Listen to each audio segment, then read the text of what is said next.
कुम्भ राशि र कुम्भ लग्न भएका व्यक्तिहरूको लागि यही जेठको 19 गतेबाट गुरु ग्रहले कर्कट राशि प्रवेश गर्दा कस्तो फल मिल्छ त?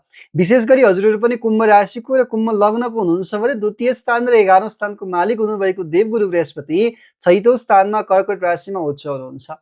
यो समय तपाईँको लागि दीर्घकालीन लाभ मिल्ने खालको अवस्था हो। काहीँ लगानी गर्न खोज्दै हुनुहुन्छ, ढुक्क भएर लगानी गर्नुहोस्। दीर्घकालीन लाभ मिल्छ। आय आर्जनको नयाँ स्रोत पनि खुल्दै जान्छ। सँगसँगै कानुनी प्रक्रियाका विवादहरू तपाईँका लागि अहिले बनिरहेका छन्। कानुनी झमेलाहरू सहिरहनु भएको छ भने पनि कानुनी प्रक्रियामा पनि जित हासिल गर्ने समय छ। ऋण मिना गर्ने समय पनि छ।